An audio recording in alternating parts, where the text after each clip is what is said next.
Welcome to the Shellonomics Podcast, presented by King Midas, your ultimate source for pure Teenage Mutant Ninja Turtles entertainment. Stay tuned and dive deep into the Turtleverse with us. Catch all the action on YouTube and Twitch for non-stop Ninja Turtles adventures and retro gaming thrills. Oh, King Midas, rockin' those golden retro hits.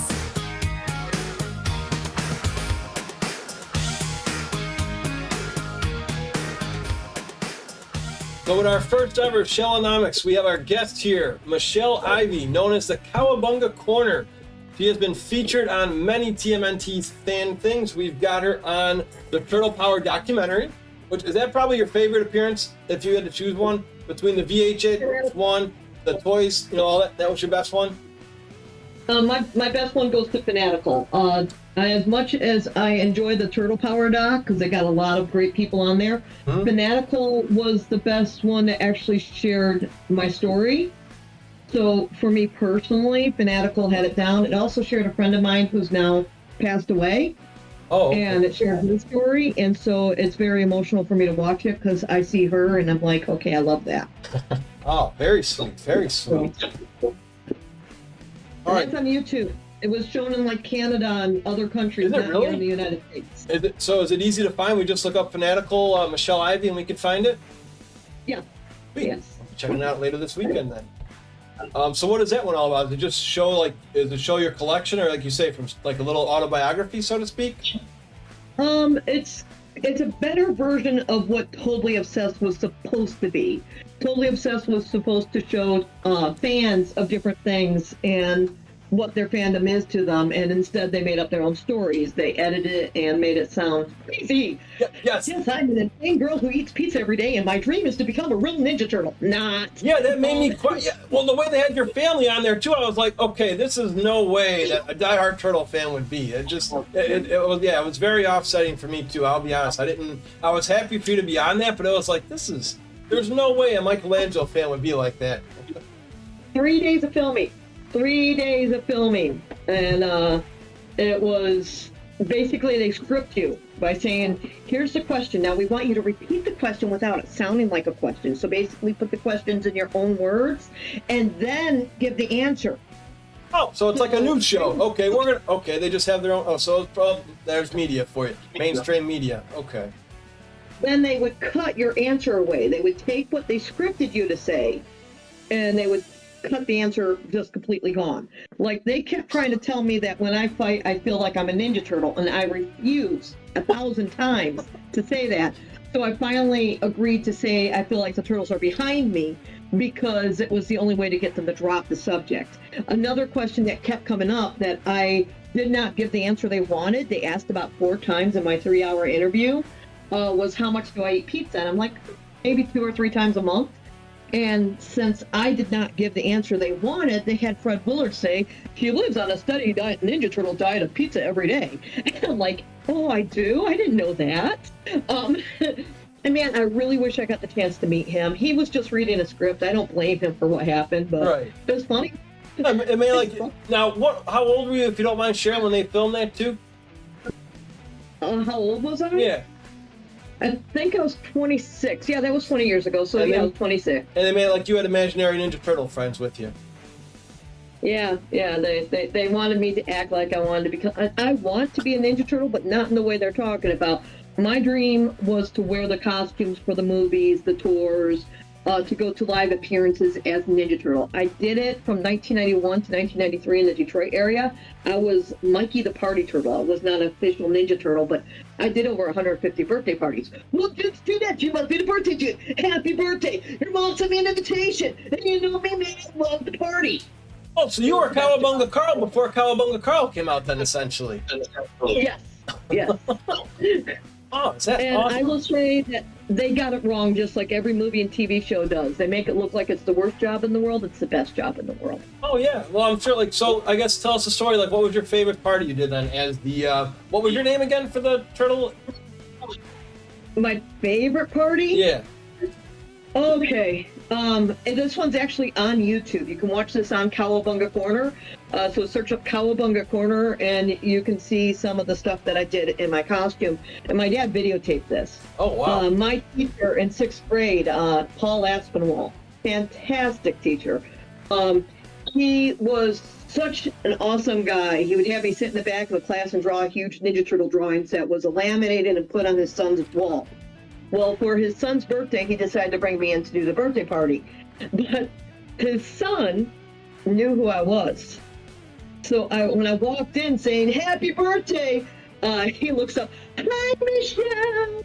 Who, Michelle? Who? What? No, my name's Michael. And I had to fight with that for like the first quarter of the party. And then mid-party, my sister and I traded out the costume. So I walked out giving Mikey bunny ears. And Paul, no, not Paul, but John drops going, "Michelle, oh, you were the turtle." That was one of the best parties, but really another one, the birthday kid's name was Luigi. And I'm a Super Mario Brother fan. I played the original game when Nintendo came out. I had a Nintendo. I played Super Mario Brothers. I had Duck Hunt. And so I'm going to a birthday party for a kid named Luigi. And I show up, and only the kids really spoke English. Most of the adults spoke Italian only. Oh, boy. I kept chasing the birthday kid around going, dude, you gotta tell me where Mario is. Come on, please. Where's Mario? We get invited, once I'm out of the costume, to come back in for food. It's all homemade Italian meal in their garage, and it's a huge party. There's a lot of people. The grandmother knew I was the turtle. When you're getting out of costume, you want nothing but Gatorade. You're dehydrated, and solid foods make you sick, but I love Italian food. And I have the grandmother stacking my plate going, "Eat, munch, munch." I got in the car, feeling sick, and then we all turned on Weird Al's lasagna song. Oh, God. Nice and big like your cousin Luigi. Yeah. My peach by pound, my peach by pound. That song matches that party. Oh, my gosh. So you were pretty much the family relative playing Santa Claus, and they pulled your beard down to find out who you were. Oh, wow. Only the parents knew I was the one in costume when we came back in, which we got to do at several parties for the really young kids. Older kids, we didn't do this. Oh, okay. But the really young kids, if we were invited back in, we'd be sitting with the adults. They wouldn't even realize that I was their turtle. They wouldn't know. Really? Even a lot of adults never caught on. They would come up to my parents and say, "How old is your boy in the costume?" Nicely done there, James Bond. Yes, I am Clark Kent. Now I'm Superman. I am Clark Kent. Now I'm Superman. I did that in real life. At movie theaters, we would take the costume off and go in and sit and watch the Turtle movie, and then go get the costume back on before the movie ends, and be waiting for the kids outside the theater. Really? Oh, wow. Which movie was that for? Was that for, was that Turtles 3 then? Because that was around, you said you did this in the early 90s, right? So were you able to do that for Turtles 3? Well, no, Turtles 2 and 3. We started the business in March 1991. I did both of the Detroit premieres for Teenage Mutant Ninja Turtles 2: The Secret of the Ooze. The first one was held the Saturday before the movie came out by the DARE program. And I showed up there, and we have Bebop with us. Our parties were all crashed by Bebop. And so Bebop's walking around, going up to the poster, pointing at Rouser, going, "That's me, that's me." We were interviewed on the local radio station. We're like, "Yeah, Bebop Rocksteady's finally in our movies." Then we go in, and we watch the movie, and both of our jaws drop, going, "We got to go and face that same crowd. We got to face the reporters." So we got in costume, missed very end of the movie because we had to be ready. And as they're coming out, everyone's like, "Yes!" Of course, I didn't want to ruin the surprise. Absolutely. Oh. So yeah, I Turtles 2 and 3, all the premieres, and it was best job I ever had. I would say so. Just to see all the smiles on those kids' faces. I mean, you're pretty much the turtle. You're the hero for everybody. Well, the best smiles are the kids who really needed it. So I enjoy doing parties in like the burnt house neighborhoods of Detroit, where you drive through and you don't know if the bang you heard was backfire or a gunshot.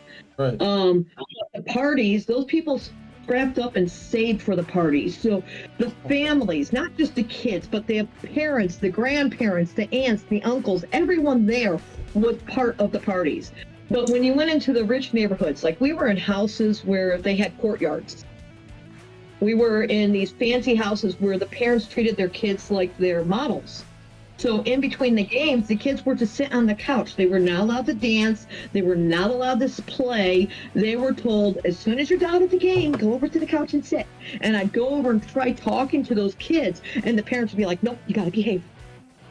And I'm like, ah! So I didn't like doing the rich parties as much. I love doing Make-A-Wish for kids.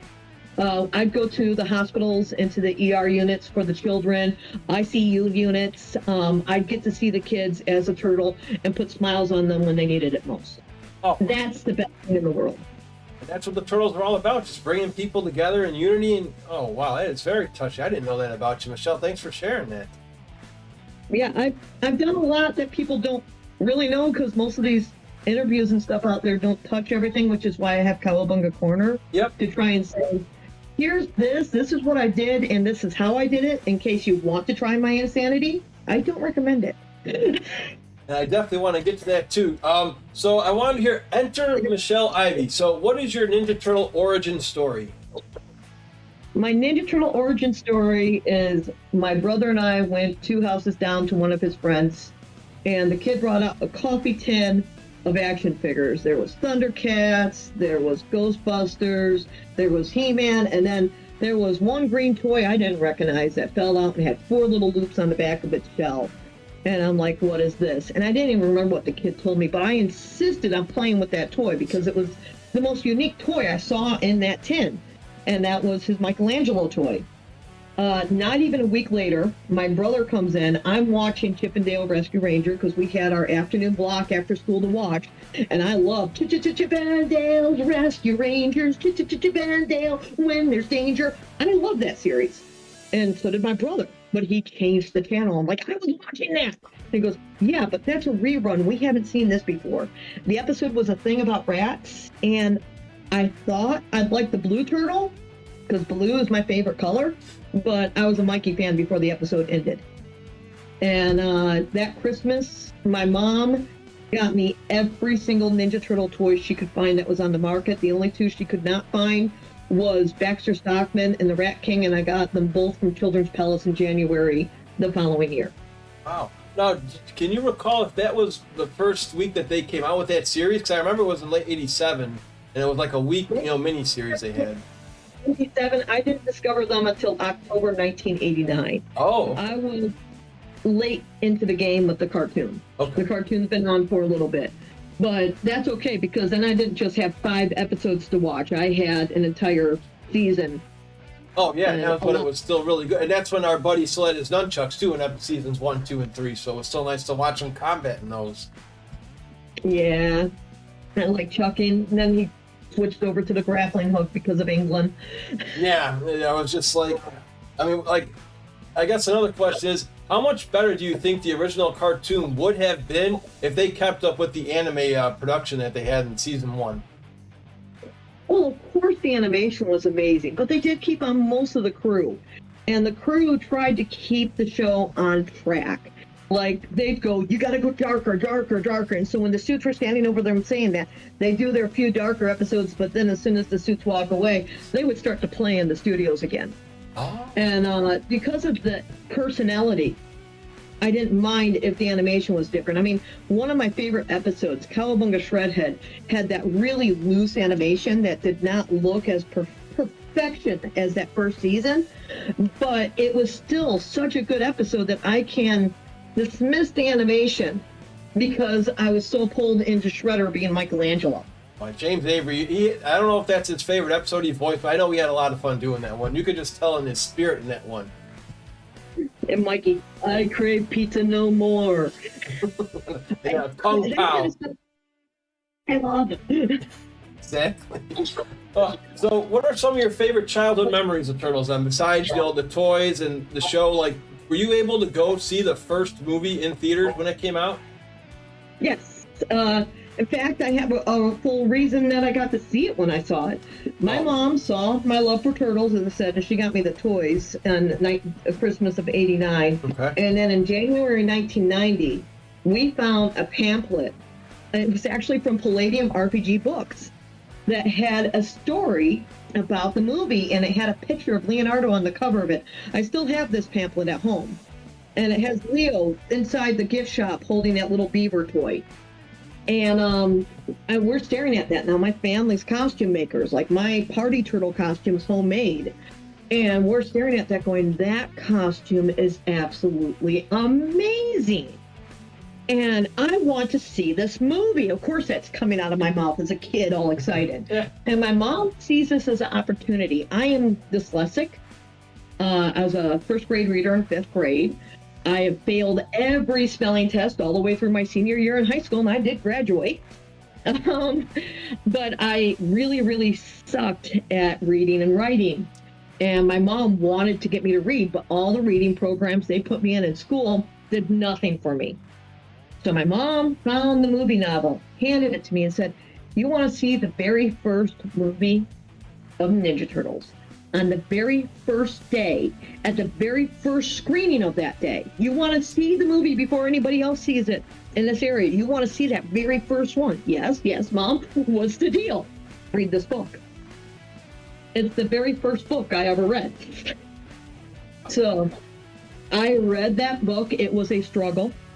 It was a huge struggle, but I read it so much that when I was watching the movie, I'm like, wait a second. He went to see E.T. in the book. Why is it Critters? Why does the movie say Critters on the movie theater instead of E.T.? It was E.T. in the book. I saw all the differences in the movie, and I found that completely interesting, a lot of fun. And then my mom started picking up the comic books, and I started reading the comics. Then the internet came around, and I really did learn to read through Ninja Turtles. But yeah, I saw Turtles 1 as a kid, but I have to say some of my favorite turtle memories of something official goes to something that most people cringe at on YouTube. I love Out of Our Shells We're Coming, Out of Our Shells. Yes, I was going to get to that because that's how I found you on VH1. And I'm like, finally, somebody gets it. Somebody actually appreciates this. Because I found that on... Now, did you actually get to attend that show? Oh, my God. I've got stories. Oh, See, let's hear. My first time hearing about the Coming Out of Shells tour, I was at the Detroit State Fair. Okay. And they had a costume, like the Jamie Cohan chief mascot costumes that would go around and do appearances. Those turtles were expensive to get, actually. They can't talk normally, but the show was recorded. And it was basically based on the episode Attack of the Killer Pizzas without the pizza monsters, where Shredder's dropping flyers into the sewers to try and get the turtles to come out of hiding. Well, the flyers that he dropped, and he threw a ton of them at the audience, were these little green papers with the Coming Out of the Shells tour image on it. And it says only at Pizza Hut. And I'm like, Mom, what is this? And I hand my mom the green flyer. We grabbed up a bunch of them.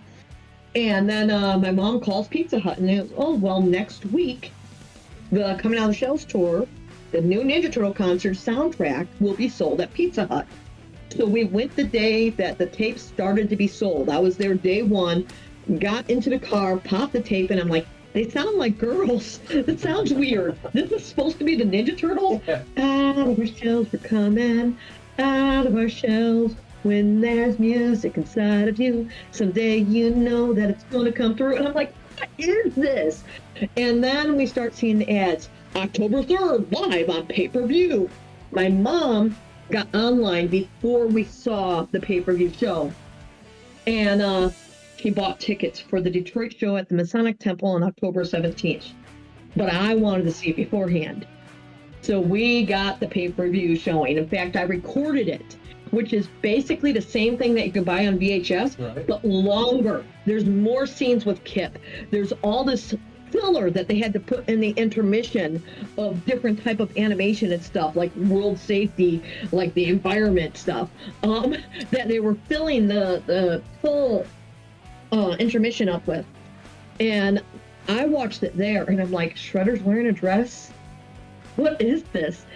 This is so silly. Oh my goodness, I can't believe how silly this is. Now, I'm only 12 years old. Yeah. And my dad makes me my turtle costume because I wanted to be Michelangelo for Halloween. That's what the costume was made for, not to do children's birthday parties. It was a Halloween costume. And we called the Masonic Temple because my dad finished it on October 17th before we could go to the show. And said, hey, my 12-year-old wants to wear her homemade turtle costume to show the turtles. Can she? And they're like, yes, of course, we encourage this behavior. They don't know my dad's won World Costume Contest. So I wear it. I get down to the fourth row center where our seats are. I sit down. I even take the head off the costume as I'm sitting there in the crowd.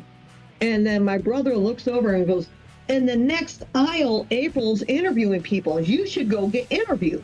So I get up, put the head back on, and I realize I can't walk in front of people's legs because the seats are too close and I'm in a bulky costume. Yeah. So I have to walk all the way to the back, walk behind the crowd, and start walking back towards the front. And as I'm doing that, one lady comes up to me and says, can you sign this for my son? Sure, do that. Why not? Sign. Next thing I know, I'm surrounded. I can't move. I can't see my mom or even hear her anymore. I got kids hugging my legs. I got parents shoving posters, the tour program, the cloth flag things. All this stuff is being shoved in my face, and I don't even know how to spell Michelangelo. Well, you're the perfect size too, 'cause you said you're 12 years old, so you are like the teenage height probably too, you know what I mean, to be more relatable too, so it's a perfect, Oh, it was wonderful. Next thing I know, I have this guy tapping my back, and all of a sudden the crowd is just gone. And he's like, young boy, come with me. Uh-oh. I'm like, okay. It's security. They're pulling me out of the room. I look back as I see the turtles coming out from the stage, and their sewer manholes popping up onto the stage. And they're starting coming out of their shells. They order me to get out of my costume. They laugh like crazy that we actually called first. I go, and all I was wearing underneath the costume was the Donatello pajamas. So I have these Donnie pajamas with the green knee, the purple knee pads, the shell pattern, and the green arms and legs. And my mom ran and bought me a Coming Out of the Shells tour t-shirt, and we put that on, and I wore it backwards with the image on the front instead of the back. And that's how I watched the Coming Out of the Shells tour the first time. I got in before they started the next song. That was fantastic. And that's only my first time seeing it live. I saw the Coming Out of the Shells tour 5 times live, and I saw the Getting Down in Your Town tour 4 times live. And not many fans even know what Getting Down in Your Town is, guys. That's a sequel to Coming Out of Their Shells. I was at Six Flags too, I believe, right? Wasn't that at Six Flags, the Getting Down in Your Town, right? Okay. Yep. My next 4 times of seeing the Coming Out of Shells tour was at Six Flags Grand America Chicago, and then the following year I returned and saw the Getting Down in Your Town tour 4 times. And I got backstage twice at the Getting Down in Your Town tour. Oh, wow. So did you get to meet the Casey Jones actor, or any of those guys in the back then? Casey is so awesome. Oh, okay, the Casey actor in the video is the same guy, but he has a problem. He's part of the union. And so he can't show his face on video. In the show, he ripped off the mask and he looked like Elias Cotis. The show was 1,000 times better live than it was on video. Yeah, because it's still on YouTube. And there's so many deleted lines from the video because of licensing issues with things being brought up. Oh man, and it's unfortunate that didn't make it to pay-per-view either. So when did that one come out after Coming Out of Their Shells? Like a year or two? Do you know like the release of that one? Coming Out of the Shells ran from 1990 all the way through 1991 because I saw it at Six Flags in July 1991. I saw it Getting Down in Your Town at Six Flags in July 1992, only a year later. This is just to pick your brain for turtle trivia. I do know that Cam Clark and Peter Renaday were a part of the first one. Do you know why they were a part of it and the other cartoon voice actors weren't? The others never even got reached out to. I think it was because they had a relative say, hey, I can get a hold of these people. Oh, and because Mike and Raph are this, like the vocalist too, pretty much for most of the show. So okay. Also the creator. If you think about it, Mike is Bob, and Bob is the creator of the Coming Out of the Shell story. He's one of the main creators. So he had to travel with the show, and he was Mike's voice. Oh, I didn't know that. Okay, wow. Now, did you get to see them when they were on Oprah as a kid? Because my grandma knew I loved Ninja Turtles, and she's like, Michael, you're not going to believe this. Your turtles are going to be on Oprah. I'm like, no, they're not. It's like, seriously. Did you get to see that as a kid? I mean, I was like, unbelievable. I pulled it from TV and watched it 1,000 times and would laugh every time they're saying April can't hold her breath long enough. I'm pretty sure that the people in the costumes were doing the voices for Don and Leo, because that did sound like it could have been Alfredo Miller doing Leonardo's voice. Oh. I think that was definitely Alfredo talking, like going, oh, that don't sound like Leonardo. Yeah. But if you want to know Alfredo's voice, you watch We Wish You a Turtles Christmas and Turtle Tunes, and he was Leo's voice in that. Really?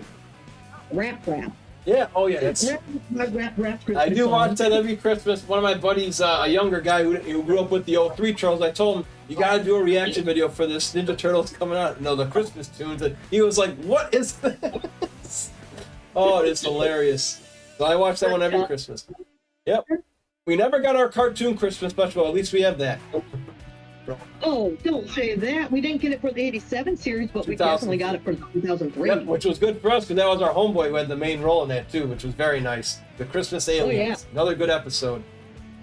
Totally. What else do you want to answer? So, now, growing up, did you ever try any funky pizzas because of the Turtles? Did you? Yes. Okay. Actually, I could say I was eating funky pizzas before the Turtles entered my life. Really? And I blame my dad. My dad is an artist. He did a lot of art through the Michigan area, and there was a pizza place that hired him to do their signage and paint up the front of the pizza place. And they had the BLT pizza, which you see me making on Totally Obsessed. Yeah. I was in 3rd grade, 2 years before I got into Ninja Turtles. I was into BLT. Wow. BLT. Yes, but then of course Ninja Turtles inspired trying ice cream on pizza. Not my favorite, but peanut butter and jelly pizza is better than it sounds. I did try that too, actually. I had a contest where I said if I hit X amount, I would try it, and it wasn't actually that bad. I was able to down that one.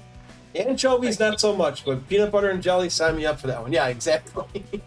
I won't even tell somebody I'll try an anchovy pizza. Someone brings it up, I'll be like, anchovies? You put anchovies on that thing and you're in big trouble. Okay, 100%. Dude.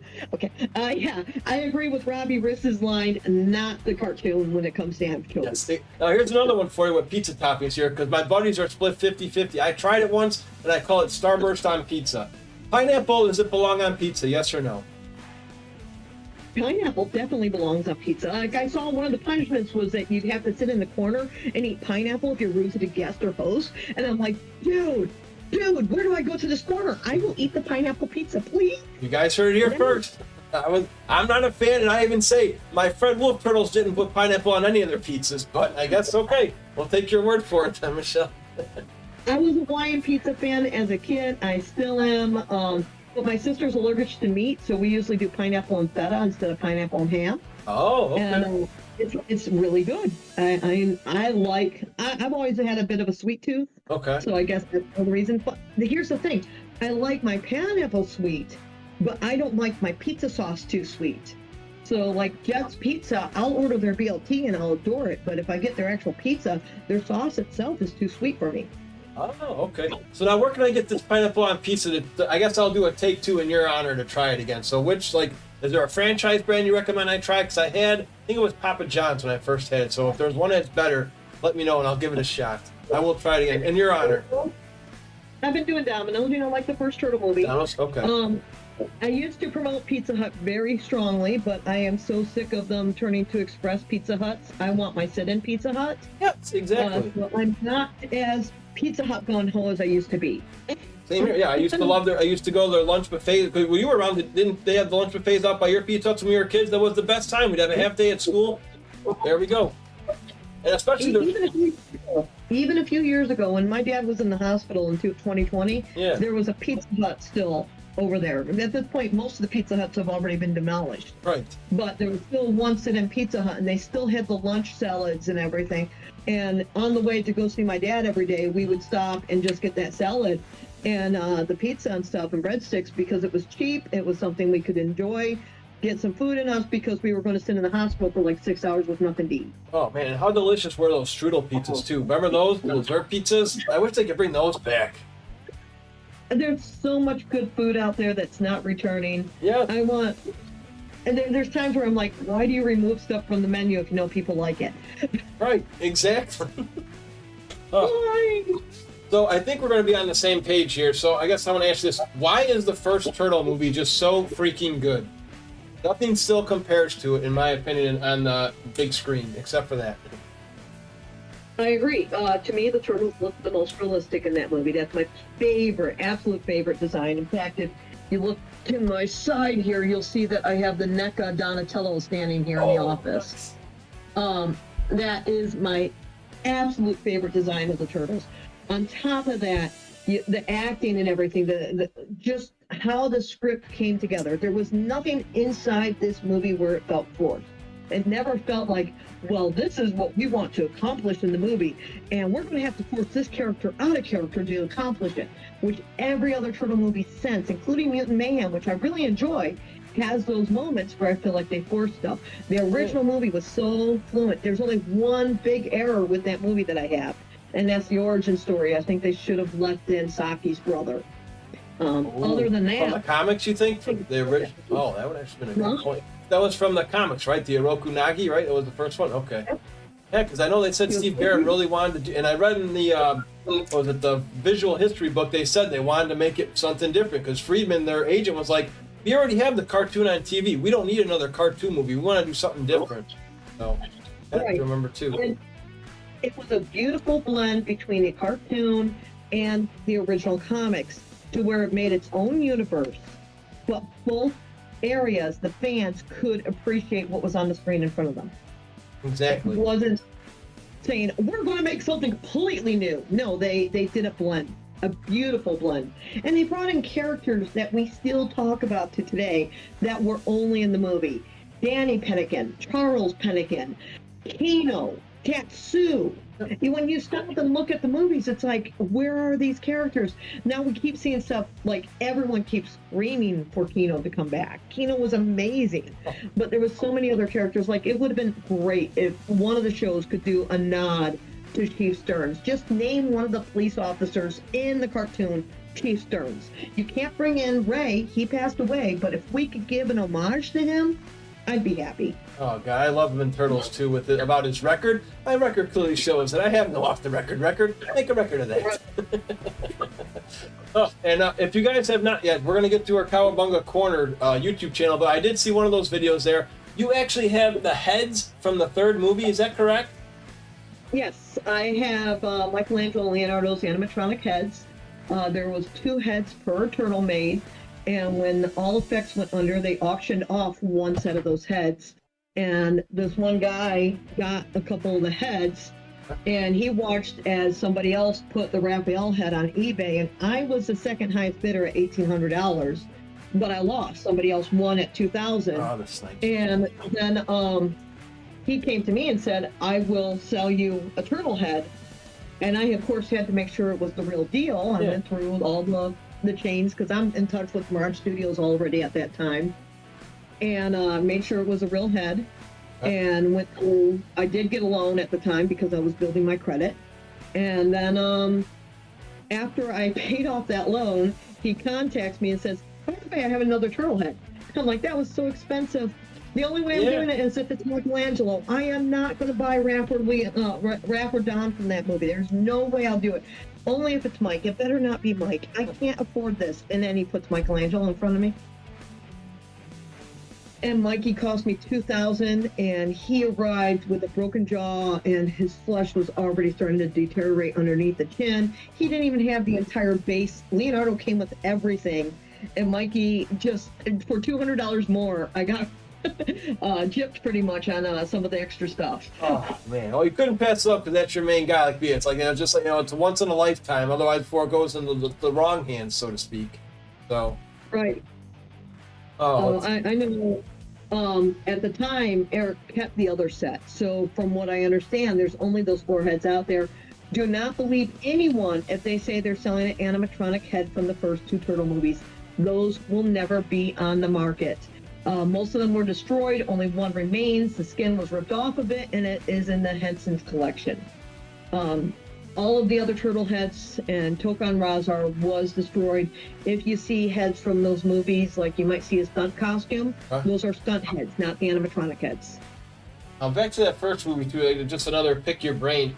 Do you think it's ever possible we will get that director's cut we've all been craving on the forums? Everybody has wanted a director's cut release of that first movie because I know there's more, and you can explain more because you're more into this than I am. Like I know there's more with that farm scene with Michelangelo wearing a blindfold. If you know more about that, can you elaborate on that for us, please? Because that's one of my favorite scenes.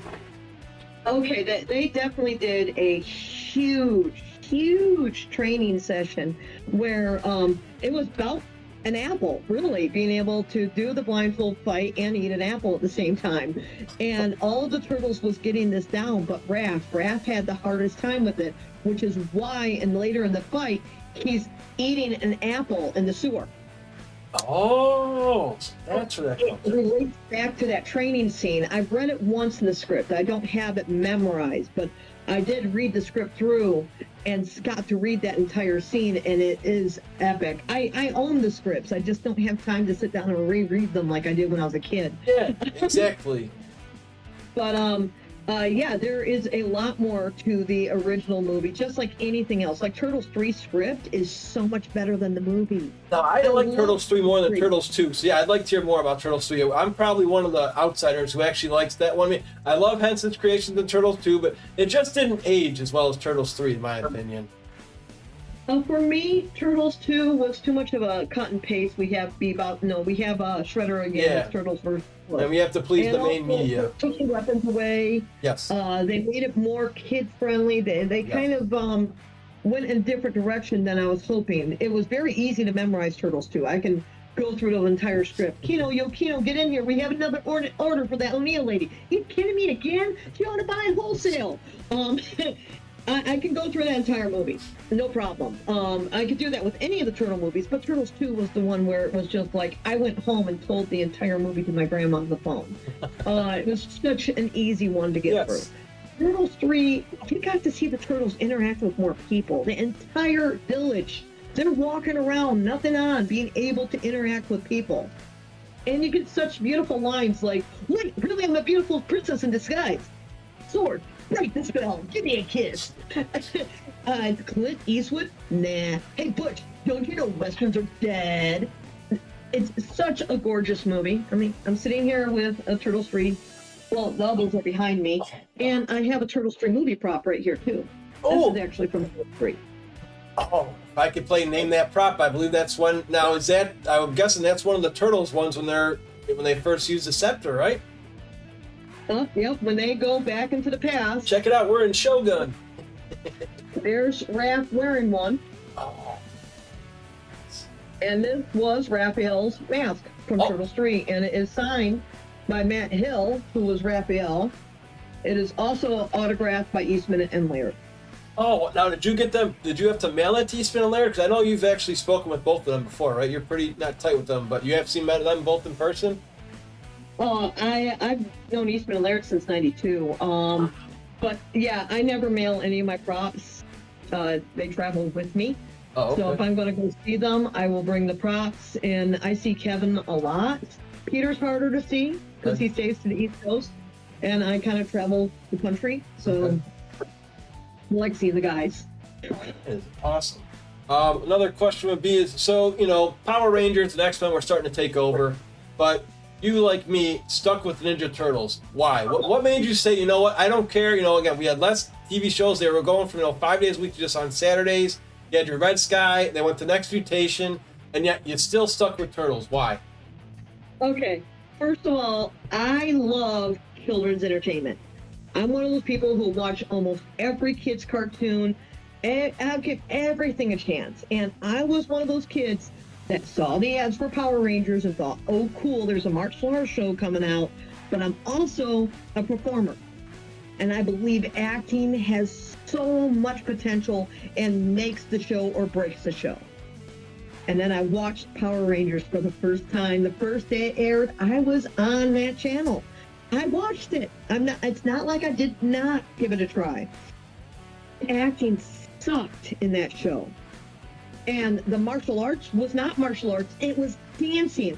I was a martial arts teacher, and I had kids coming in trying to do the moves from Power Rangers, hurting themselves at my classes. Oh, wow. So, and Ninja Turtles, we brought in real martial artists. If you saw a kick, it's actually based on a real kick. Yeah. And when you're watching Power Rangers, I was in dance class, I was in martial arts class. I know the difference between the kicks, how the foot's supposed to be, how the wrist and the ankles are supposed to be, the hips. I know the stance. And I was like, these guys are dancing. You lose everything in it. Yeah. Especially for someone like yourself. So, what inspired you? Oh, I'm sure it was Turtles, but I didn't know you were actually an instructor. Can you share some of that too then? What year did you become official? Yeah. And what color belt did you end up getting?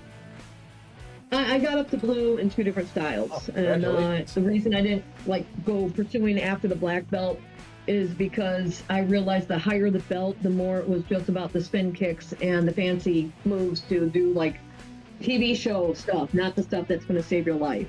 I got into the martial arts because living in the Detroit area can be kind of rough. And anyone who knows Michigan knows 8 Mile is one of the worst streets to be around.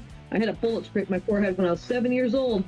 Around 3 p.m. on a Sunday afternoon, my mom was driving down 8 Mile Road. Somebody came out of Detroit, shot a gun into the traffic. Yeah. It went right through our car, breaking 2 windshield, the sliding door on our VW bus, and then the back window. And when they pulled the string, if I was sitting normal in the seat, I would not be sitting here right now. But I was scooted down trying to kick a dowel closer to me. So I'm lucky to be here. This is where I lived. I lived 5 blocks north of 8 Mile Road. And at my elementary school, they picked the nerd of the school, and that was me. And the nerd of the school would be attacked, not just by your own classmates, but by all the school. And their siblings from junior high and high school would also show up at the school and try to beat the living daylights out of you. I was thrown in front of cars. I was pushed in an iron pole where I had stitches across my forehead. I had police breaking up the fights. I could not walk around the block without being attacked. At lunchtime, I had to stay inside the school. I couldn't go outside and do recess with the other children.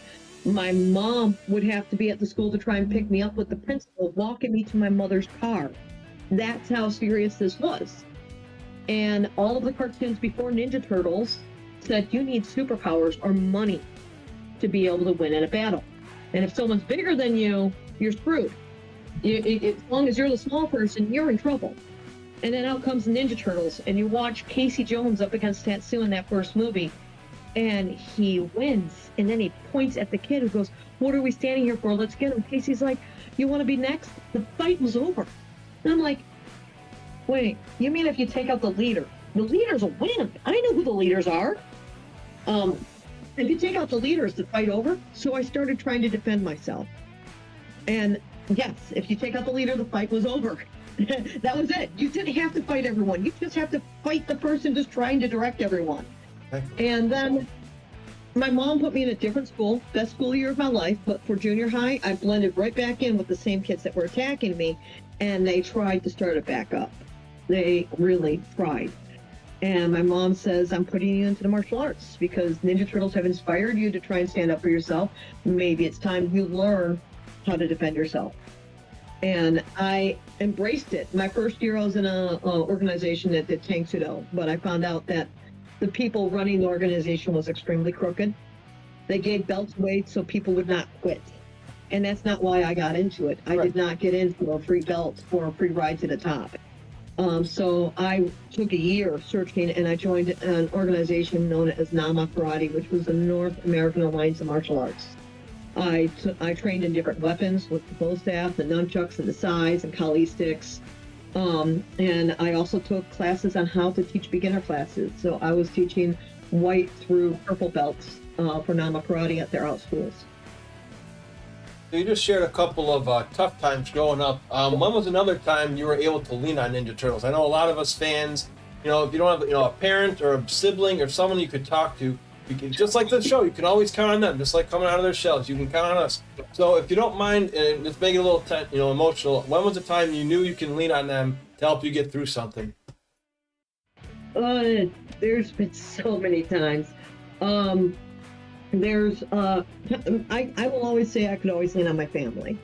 But for me, something more recent is where things like this, where entertainment comes in. And I will stress, it doesn't matter if it's Ninja Turtles, it doesn't matter if it's music, it doesn't matter if it's movies. If you know somebody going through physical, damaging, handicapped situations, disabled, and they're going through attacks and stuff, instead of getting right in their face saying, focus and breathe, turn on entertainment.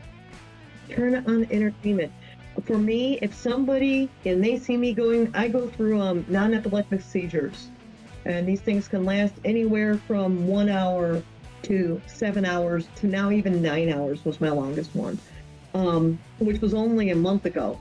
The best thing I could tell anyone to do other than give me my medicine is to turn on something well. And I like the Coming Out of the Shells tour because I can sing along with the music. So while I'm laying there not able to talk, not able to breathe, and I'm gasping for air, I'm still trying to do. I'm trying. I can't get it out. But it's a way to try and pull me out of the situation that you can't do. But on other terms, as I mentioned before, the Turtles taught me to read. If it wasn't for those cartoons, the books and toys, inspiring me to be able to stand up for myself, I don't know if I would have forced myself to start reading like I do. And teachers tried with me, tried so many different things. I love Oliver Twist. I grew up on the musical. I could sing along with every single song. Come on, sit yourself home. Come on, sit yourself part of the furniture. We ain't taking a lot to spare. Who cares? Whatever we got, we share. Could I read the book? No. I tried all the way through high school. How did I finally hear the book? Audible. Stephen King's It. Loved the movie. Loved Tim Curry. Could I read the book? Couldn't even get past the first chapter. Too much detail. But now I've listened to it because I finally Audible in the last few years. But before that, Ninja Turtles is the only thing that helped me. And then I got online and I've met other Turtle fans and I'm like, I got friends? I got friends because of Ninja Turtles. There was an old mailing list that started up in 1996 called TMNT-L. And this is the very longest group that's ever lasted on the internet. It was around so long. I'm very upset at the person who kind of killed it a few years back. But TMNT-L started off as a mailing list. I joined it when there was only 15 members in September of 1995. And then in November 1995, I joined, I founded a chat room on IRC, yes, Internet Relay Chat, before we had Facebook and Discord and everything. It was the best way of chatting. And I met friends around the world, giving me hope and giving me the chance to see that there are people out there I can relate to, who can understand me, who can realize that I'm actually somebody. Because back home, there was all the rumors. There was all these people who didn't like me that didn't even know who I was. But because of the internet, I've met thousands of people that I go out of my way to go meet again and again. So there's many different emotional rides for Ninja Turtles. I don't think I can pinpoint, I could say one. Again, it has to do with later in my life, not my childhood. Again, I have a crippling disability. I was electrocuted 20 years ago, and I have severe nerve damage to my right arm. I have a battery in my chest. This is a scar where the battery is. It's been replaced once. And I got a wire down my spine. And if that turns off, I will drop right here and not be able to talk. Before I got this, I would cry if somebody even lightly touched my right arm. I would drop to the ground if a child bumped into me, and I would have parents screaming at me that their kids barely touched me. I was terrified to leave my house And I still would try to go to conventions because I felt like if I just hid in my room, which is what I almost started doing at first, I wouldn't be living. And I got injured October 26th of 2004, shortly after the Totally Obsessed thing. And then in 2008, years later, they come up to me and say, hey, we have a surgery that might help you. It's a spinal cord stimulator, but you have to go through a test before we can do the surgery. They gave me the test the week of my birthday that year. So early May 2008, I have a wire sticking in my neck that went down into my pocket attached to its battery pack. And I got to go outside and hold my arm up in the breeze, in the wind, and not drop down crying in pain. That thrilled me. That made me so happy that I sobbed the day I was going in to have this wire taken out of my neck. I cried. I did a video to say how important that wire was to me and why I didn't want them to remove it.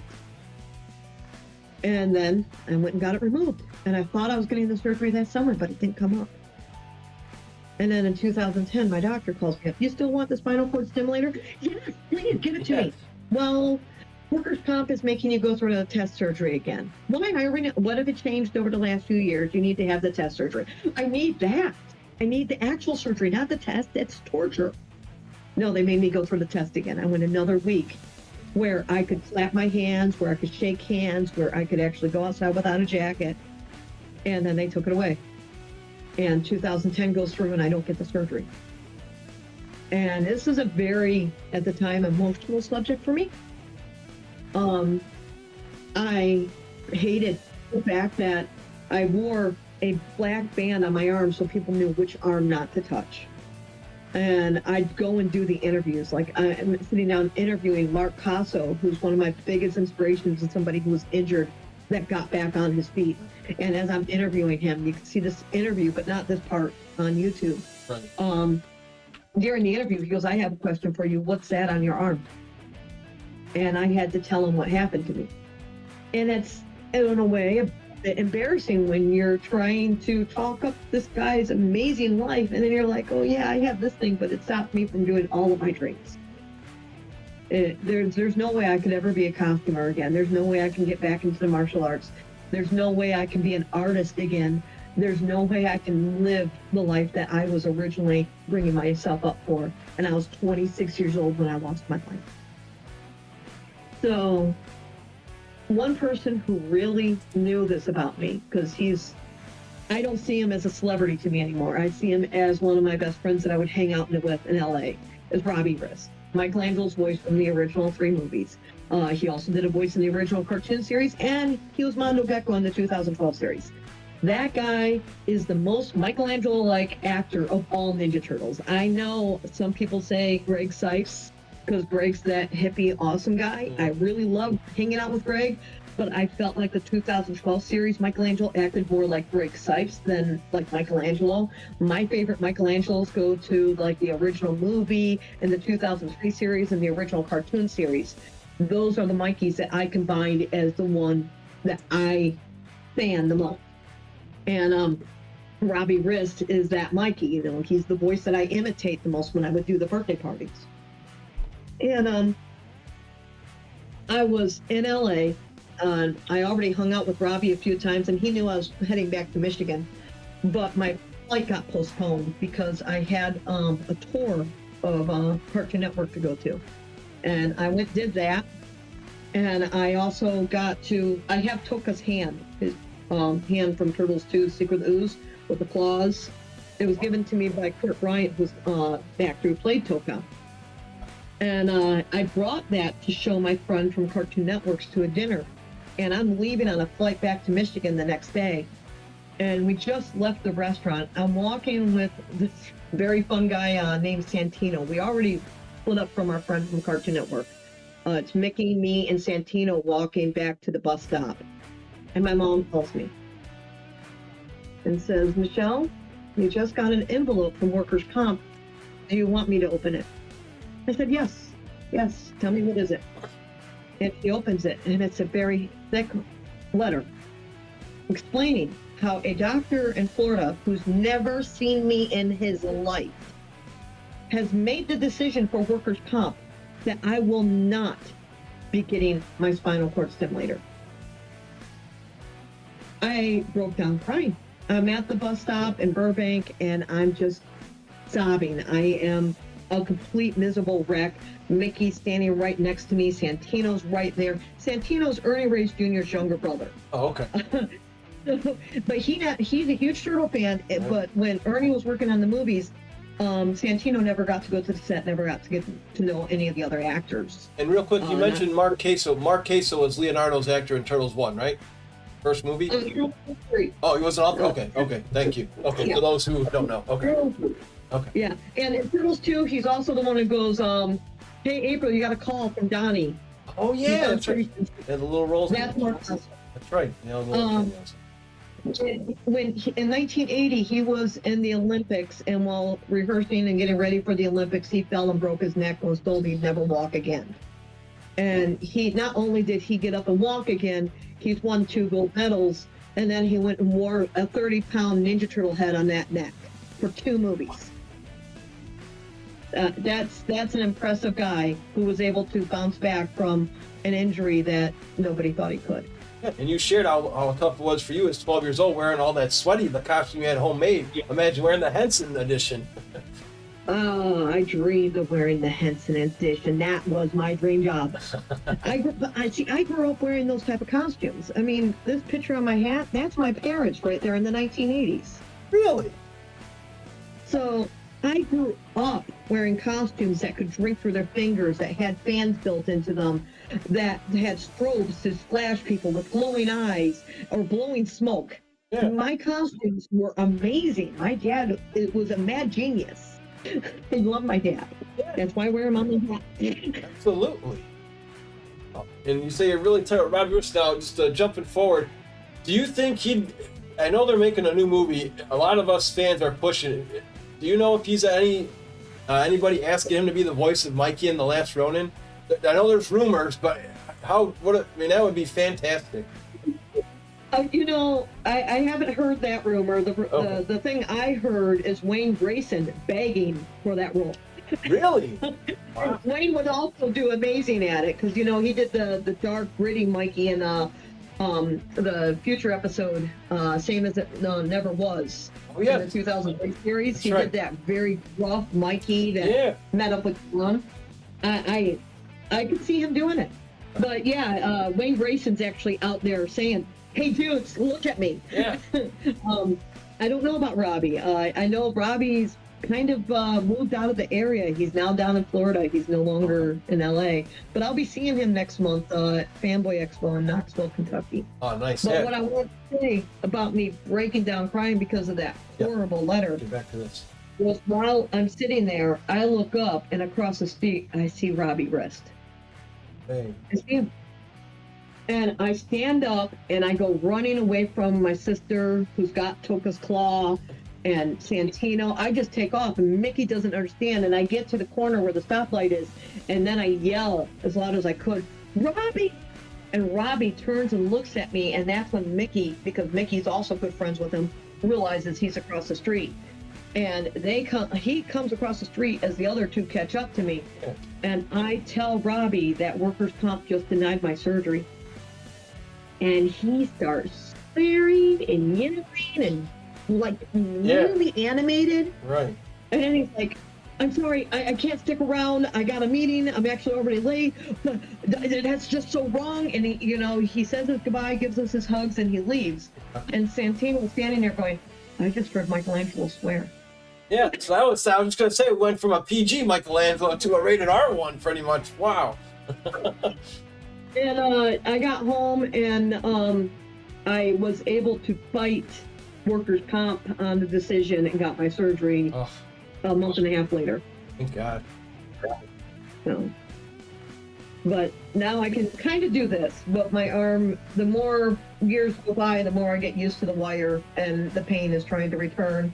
And I don't know if you can see on the video, but my right arm is a little bit thinner than my left arm when martial artist. Yeah, if you look a little closer, I got it. Yeah, you can kind of see it mainly in here. As a martial artist, the right arm used to be my strong arm, but I'm losing muscle and bone density in my right arm. Well, thank you for sharing it, Robbie. So again, Michelangelo coming through, and like you mentioned too, all those Mikeys I'm on par with too for my favorite Mikey. I also enjoyed the Michelangelo in the Batman versus Ninja Turtle movie. I think that guy was really cool. He was pretty much the biggest fanboy, and he is, to make Batman smile when he's pushing all those buttons, and Batman says, "Nice job." Did you ever get to see that one? And what are your thoughts on that movie? Not only did I see it, the day that it came out, May 14th, 2019, I held a party at a church in the area. Okay. The pastor is known as Pastor Joker, so he's the Batman fan, I'm the Turtle fan, and we've been friends since 2007. Okay. And I downloaded the movie in the middle of the night because it just popped up on my iTunes. I had it pre-ordered because it came out in digital first, and then the hard copy was coming out in June. And I downloaded the movie, and I see the movie pop up when I was getting ready for bed because I knew I had the big party the next day that I was promoting on Facebook and Instagram. Yeah. And I'm like going, oh wow, I watched the movie right. I can't go to bed. I gotta watch this movie. Yeah, and right. my mom was just turning on the movie, and she was already in bed, and she goes, wait. And my mom gets up and joins me, and my sister, as we sat down and watched the movie together right there in the living room. It was fantastic. That movie I'm so glad I watched it at that time. And there was one point in the movie where I squealed going, fan service, that's fan service, that was such fan service. And my sister looks at me because she didn't catch what it was. And the credits start rolling. She goes, okay, I have a question. In the middle of the movie, you just start yelling, that was fan service. What did they do? What caught your attention? I go, the napkin scene. When Alfred offered them the napkin, I said out loud, what for? And then Mike and Raph said, what for in the movie? And that's the exact same Turtles who said it in Turtles 2: The Secret of the Ooze when April offered them napkins. Yeah, they did so. Shredder coming down was just like the 1990 movie in its first entrance. I really hope they make a sequel. I know there's 3 volumes of the comic, right? They have Batman 1, 2, and 3 with the crossovers. I've just heard like this roller coaster in a sequel. For a bit there, Yeah. I was hearing, yes, they're definitely making a sequel. They're definitely making a sequel. Yeah. And then it's kind of been on the back burner. You know, Warner Brothers has laid off a lot of animators. They've also been making movies and canceling them. Hey, I'll say it right now. Bring Wile E. Coyote versus Acme. Save the movie. Okay, Yes. there. Exactly. There's my thing. Save Acme. Coyote versus Acme. Save the movie. Save it. I would love to see that. I'm a big Looney Tunes guy myself. All right, so now we're going to share something that probably not many people know about here. You're a passionate TMNT fan. I am. I believe all of us have had some sort of dream. Are there any you remember in your life dreaming of the Ninja Turtles? Whether you were fighting Shredder together, just, when you're, in La La Land, you got to at least have one or two you can share with us. I've got so many Ninja Turtle dreams. It's always kind of weird because it's more like us hanging out at a convention. I'm not into the violence part of Ninja Turtles. As much as I'm a Ninja Turtle fan, the fight scenes bore me because we always know who's going to win. It's more the interactions between the brothers and even the villains, especially when there's growth in the villains, like in the next mutation, Dr. Cornelius Quees, especially the scripts. Oh, the script was beautiful for trusting Dr. Quees. That is the best script difference. The next mutation had so many good scenes cut from the scripts. Like in the first episode, there's a scene between Michelangelo and Donatello. You can even see some of the voice actors reading this on my YouTube channel. And it's Mike and Don sitting at a computer, and Don is, she wants to know her age. Man, I love chat rooms. Where else can a cold-blooded reptile meet a hot-blooded babe? Tell her age. We're 18. Her and her friend just turned 17. Touchdown! Uh-oh. She wants to know what we look like. We tell her the truth. Tell her we're strong, handsome, intelligent, into martial arts and fast machines. Leave out the green part. Leave out the green part. That's it. That's all it is. And that was a deleted scene. Kirby Moru, rest in peace, man, told me that was his audition line. Really? Yep. That was the scene he auditioned with, so he was very shocked to find out it was cut from the episode. Well, the same thing too, because my memory's not that good with the more modern Turtle stuff, but I could have sworn Judith Hogue was supposed to have like a cameo in the Michael Bay 2014 movie, but that got cut. Do you know why that one happened, or like? Just check the bonus features. It made it into the bonus It features did? on Okay. the DVD and deleted scenes. Okay. Yep. But Yep. yes. That's still out there. That's kind of like, the movies do stuff sometimes just for the promotional take on it. A good thing is like they'll change out voice actors just for the celebrity name. They hired for the 2007 movie Quentin Flynn to be Casey Jones. Quentin Flynn is an actual voice actor for cartoons. That's what he does professionally. Most people would best know him from Naruto. He's Aruka Sensei.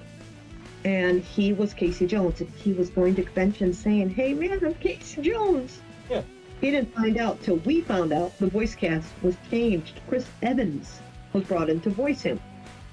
And dubbed over. The sound of Chris Evans sounds almost identical to Quentin Flynn. They only did it for the name change, not for the performance. If you want to hear Chris Evans, listen to deleted scenes, and that's Chris' voice. No, not Chris, Quentin's. That is in the deleted. Wow. So, that was actually one of my trivia questions earlier today. Mr. Captain America himself, an Avenger, was in a Turtle movie.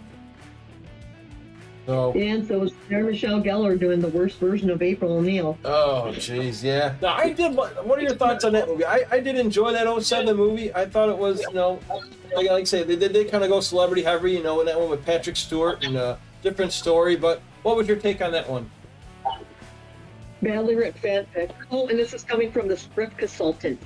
Me and one of the other Turtle fans out there got to work on that movie. We were paid by Warner Brothers to go over the script and tell them what was already done. So I am the reason that the swords are broken in the fight between Raph and Leo. Which is such an iconic scene because a lot of fans always want to know what would happen if Leo fought Raph, and eventually we got to see that.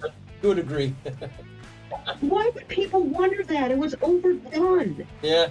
And the director wanted that so much. Kevin wanted that so much that he based the movie around that to where there was no reason for the Turtles to be in that last fight scene. Oh, you know what? You're right. Yeah. The climax of the movie is when Raph and Leo fight. Yeah. By the time they get there, Max Winter says, "This is my fight," and then Splinter throws in, "But they were trained to do this." But this is Max Winter's personal fight. These generals are against Max. They don't even know who the Turtles are. Leo was grabbed just as a cover. Yeah. They didn't care who the Turtles are. The Turtles have no emotional states in that battle. They don't know who Max Winter is. They never even learned his real story and that he was the good guy. They never learned anything. And then it was like, oh, we're so sad he's gone. But they don't even know why they were fighting. Yeah, which is a little different too, right? I mean, I know April worked for him, but that didn't really have any, plot connection with the Turtles either. So. And April was so out of character. I mean, the worst scene with April is when she did the bottom lip over the phone with Casey Jones. I'm like, this is not the April O'Neil I know. And her apartment just gave me heartache. I love her apartment in the first Turtle movie. Oh, of course. That is a real apartment. But the apartment in there, it reminded me of Buffy the Vampire Slayer. They knew who they had coming in, and they designed the apartment based on that. Pretty much, they say just getting a couple names in there. They did okay, but yeah, exactly. Judith Hogue is still my April all day, every day. Now, why did she never get in the second movie? I was reading something in that book not too long ago. Like they said, the kids in focus groups didn't connect with her.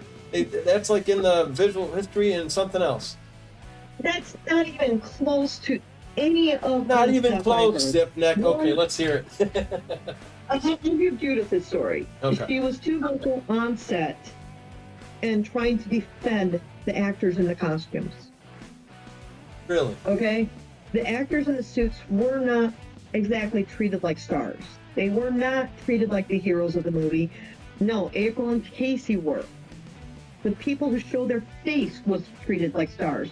The people in the suits were going through brutal torture during that entire movie. Oh, yeah. And Judith saw what they were going through, and she was raising her voice, standing up for that. In fact, you can find out more about that. Sorry, Leo. In this book. Oh, yes. This book you can find on Amazon. It's called Teenage Ninja Mutant Turtle. It's written by Ken Scott, who was Raphael's stunt double in Turtles 1 and Raph's main actor in Turtles 2. He went under the name Ken Trone back then. but he changed it. You can also get it on Audible, and it's read by him. And in that book, he does go on about how good Judith was towards them. This is a fantastic book. I do remember they got it in one take when he takes the uppercut and he lands in the garbage can. He kicks his feet. They got so lucky with that shot. I do remember reading that part too.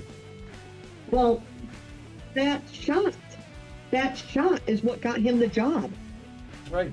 Because that shot, when he went into that garbage can, and it wasn't him that did that scene. The one that went into that garbage can, the face caved in and broke the guy's nose, and that's why Ken became Raph. Oh, wow. Wow, that scene was such an important scene in the entire movie because of what it ended up doing behind the scenes. And Ken came in originally as one of the foot soldiers, like, he is a fellow chucker dude. That's him. He has a lot of foot rolls. I do remember that. That's right. Yep. And so the scene where he falls into the trash can, that wasn't Ken. That was the original stunt double for Raph who went into the trash can. And the face caved in on him. So that's one of the many injuries of Ninja Turtle history. Yeah, exactly. Oh my gosh. No, the one where he went to Stephen Ho during the sequel movie when the net fell by mistake. Not what you see on the screen. When the net fell on the screen, that was what they actually wanted. But there was one point where the net was not secure and the stunt doubles were in there, and all three stunt doubles that were in that net, Stephen Ho, Nick Palma, and Larry Lamb, fell. And they got injured. And Stephen ended up in the hospital for a while. And he still came back and did Turtle Street. Oh, okay. Yeah, look, This is the walking Wikipedia Turtles, guys, right here with Michele Ivey. So now we're going to get to something fun here. So, Cowabunga Corner. What inspired you to do, like, to set up this whole, entire YouTube channel, which is amazing, loaded with turtle content, interviews? I really want to hear how you did this, because for those watching out here, this is going to be a great story for you. Well, Cowabunga Corner got inspired because of the insanity of reality TV. Reality TV does a horrible job because what you watch is not reality. No matter which show, they took my story and said, let's do our own thing with it. And they didn't really tell my story. The best one who did it, well, it started, VH1 came. Yeah. And VH1 only came because a friend of mine who worked at Mirage Studios called me up and said, hey, there's a TV show looking for collectors. You should contact them. And when you have Mirage Studio people telling you, hey, then you think it's going to be safe. Right. But she didn't know what she was talking about as much as I didn't know anything because I don't watch VH1. So I had no clue what they do to people. I contacted them, sent in the video saying how the turtles are my life, and they took that line there and was like, oh, we can make a funny story out of her. And they showed up and did their 3 days of filming, which was awful. Yeah. During the filming, they treated it like a serious interview. And they flew in a friend of mine from Minnesota and interviewed her, but she didn't say anything bad about me, so her interview wasn't even used. They had my friend who just got out of the hospital, who originally said, no, I can't do the interview because I just got out of the hospital. They begged and pleaded until she did a 2-hour interview on her front porch, not even seen in the show. Oh. They also called my job and got it to where they can come film at the factory. Also, not seen in the show. The machine that did this to my arm, they had video of it working it. This is stuff not seen in that show. And so it seemed like that was going to be a different story. And then when the show came out, we're like, what? And then the next one I did, I think, was the one for, well, I did Fox 2 News. Which was okay. Charles Pugh came out. Then I did the one for the season 7 DVD release, which it was kind of short and straight to the point. It was also good, and I'm friends with both of the other guys that were interviewed for that. And then I went to Fanatical, and Fanatical calls up, and my family's like, no, you know what VH1 did? You can't do another one of these shows. You can't do it. I'm like, now I know how they do it, and also I have nothing to hide, so I'm not going to be the one to say no. So they came out, and they did the show, and it looked fantastic, but every show that came at this point came with an entire crew. There was just so many of them. It was setting up studios in my room with lights and cameras.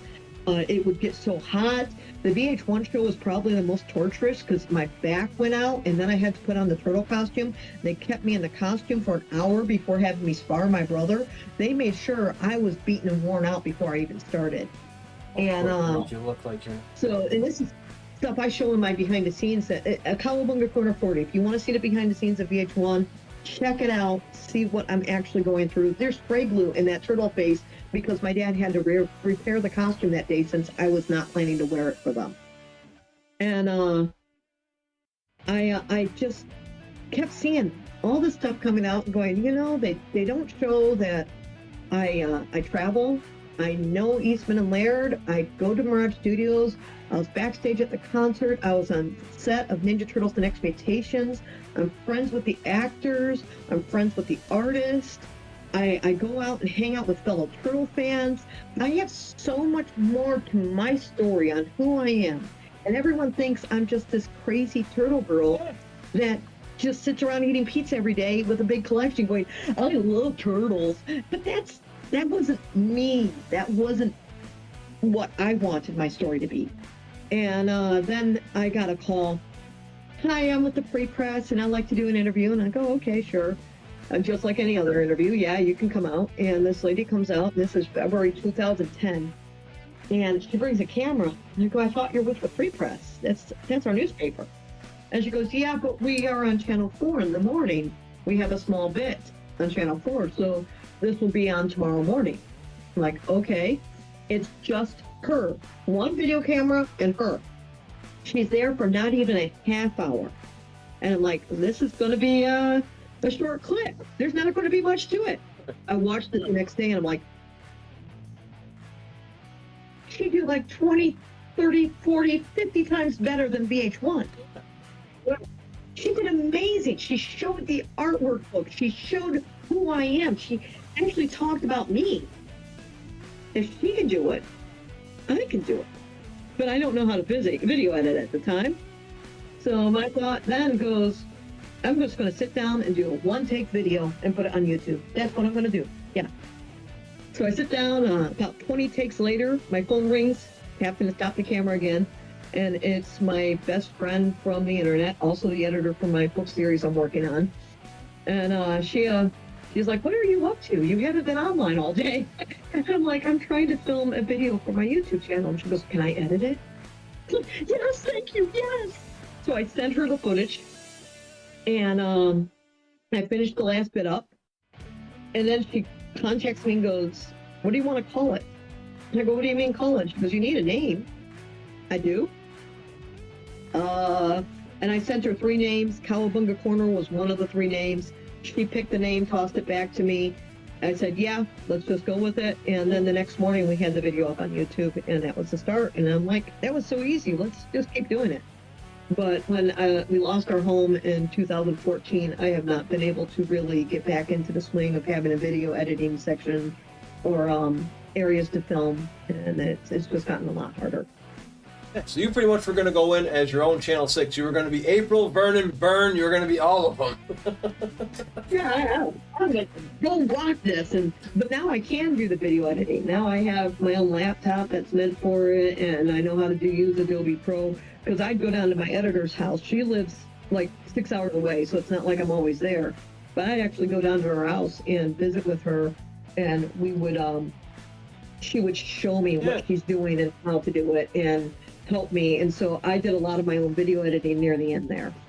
I mean, I've seen so many great videos. You've interviewed the likes of Rob Paulson, Pat Fraley, Ernie Reyes Jr. You even had panels of the writers from the show, you know, and you were like hosting those. So which one is one of your favorites? I'm sure, you know, if you can, you know, if you had to just choose one, which would be your number one? Lee Tilden. Yeah. One of the best memories ever. It was the hardest person for me to contact. And on top of that, it was the funniest behind the scenes stuff. I got so much footage from that interview. See, when I was a kid, I had 3 actors that I dreamed of meeting someday. 3. Because they inspired me in different ways. Michelin Sisti being Michelangelo, I had to learn how he walked, how he moved. So when I'm walking as Michelangelo, I had him. I was imitating his walk, his movement of the arms. everything I did as Mikey was based on Mika's movements. And then there was Ernie Reyes Jr. The interviews with him, he was a kid beating adults in competition. He did the Sidekick series. He was amazing. It wasn't the character of Kino that sold me on Ernie. It was his interviews. I would go over so many interviews. I can't even count how many times I watched Surf Ninjas back in the day. And I was just so impressed by him. And then there was Leif Tilden. And Leif had the funniest interviews. And I could relate to him when he would talk about what it was like wearing the heavy costumes. He was the most relatable, talking about the spongeness and everything. And I'm like, yeah, that's exactly what those heavy foam costumes are like.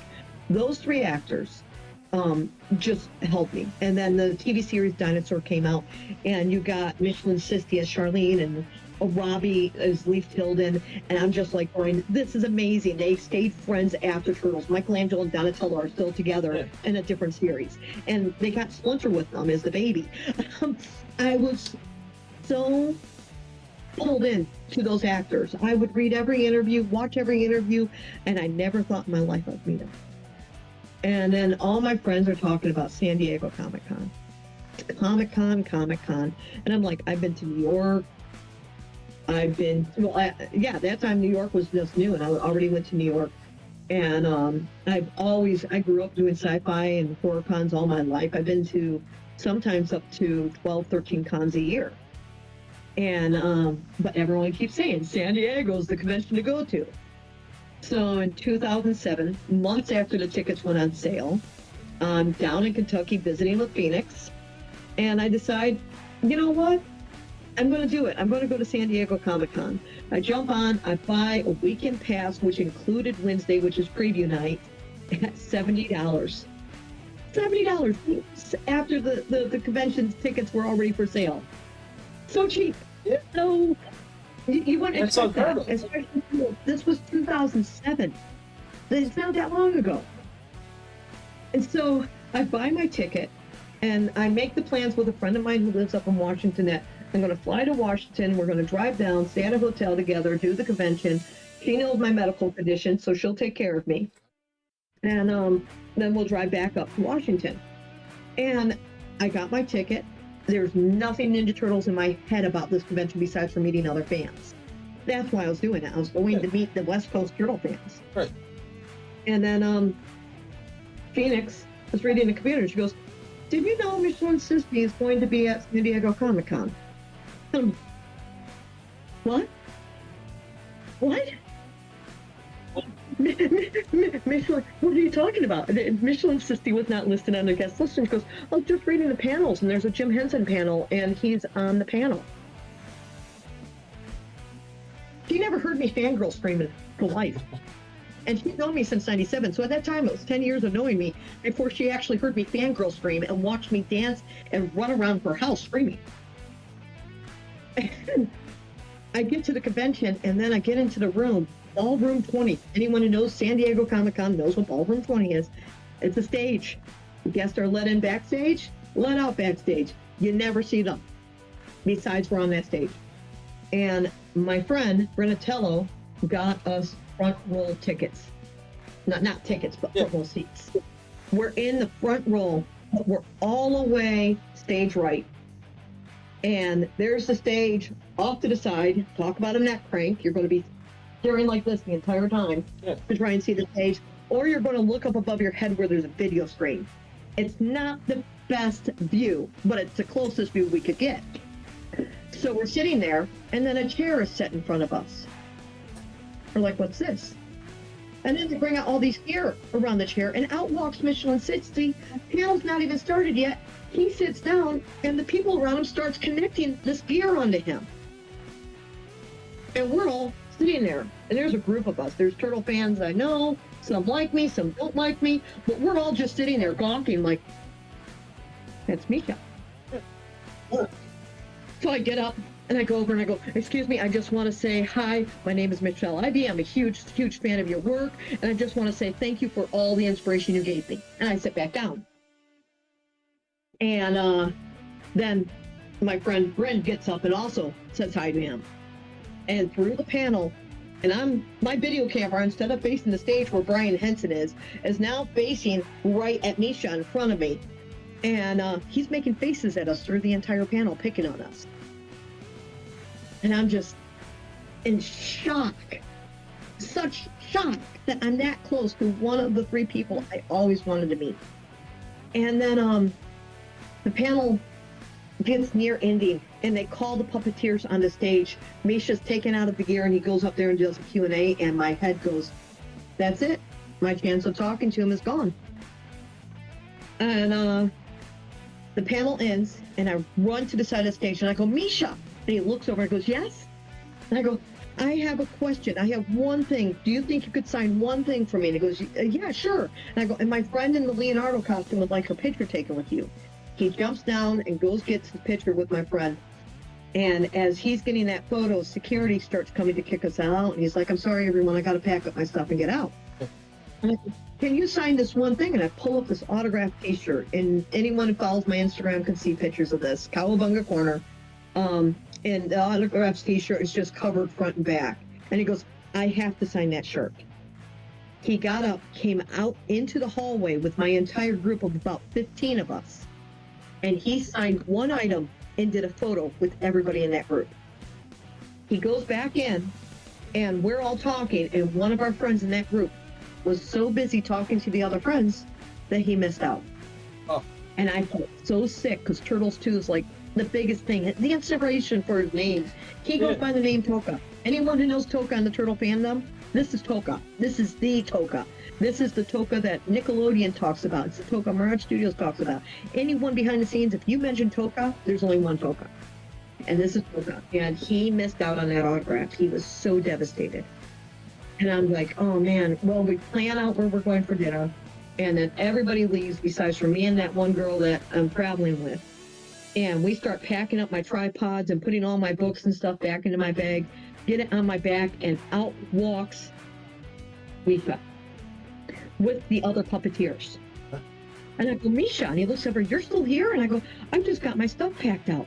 Hey, listen, one of my friends did not get your autograph. If I pick something from my collection to sign to him, would you sign an autograph for him? He goes, yes. And he looks at the other 2 and says, I'll meet you guys at dinner. And they walk off, and he stops, and he sees me pull out a folder, and I'm pulling out movie scripts, press photos, a bunch of different little stuff that I could be asking for him to sign. And I get a trading card, and I set it down and tell him to make that out to Toka. So he signs the card. I give him a business card and said, if you ever want to know how much you have inspired Turtle fans, please check out TMNT.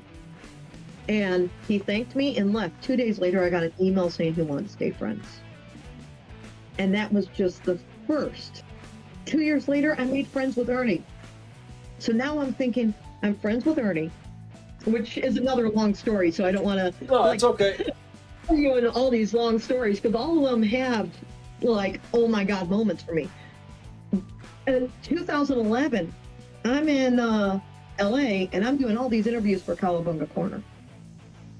And I go to Misha's house, and I go, dude, do you have any contact with Leaf? And he goes, no, he even stopped coming to the Henson parties. We don't see him at all anymore. This was his last known job description. He tells me what type of job Leaf was doing. And then I go to interview Stephen Ho. And I'm like, Stephen, do you have any contact with Leaf? And he's like, no, I haven't heard from him in years, not since we worked on the Turtle movie. So everyone I asked did not have information. So I took that job title. And I took his name and I searched and I found a phone number. And I'm like, is this real? Yeah. I held on to that phone number for 2 weeks before I finally got brave enough to call it. Because I don't like bothering anyone at home. I don't like using personal information to get a hold of people. I'd rather meet them on their terms, not on mine. But there was no other way of doing this. There was nothing. So I called and get the phone, and he answers, and I go, is this Leaf Tilton? And he goes, yes, it is. I go, hi, my name is Michele Ivey. I'm a huge Ninja Turtle fan. I've been inspired by your work, and I would love to interview you for my Ninja Turtle blog. He's like, is this a joke? No. I talked to him for a few minutes on the phone, but I hear something very strong, which I didn't hear with anybody else. Very high, like, tension. Like, he's not comfortable on this phone call. And I knew it. And he goes, you know what? Call me back in a few days and I'll let you know if I'll do this or not. So I call him back on the day that was agreed. And he talked to me. Again, I could still hear the tension. But he agreed to do the interview. And I'm thinking, I need to do something different because he's going to cancel. He's the only one I ever felt that with, that there's going to be a cancellation on this interview. So I take the information and send it to him on where we're going to be doing the interview. And I said, if you have any questions or if you're going to cancel, call this other number. Yeah.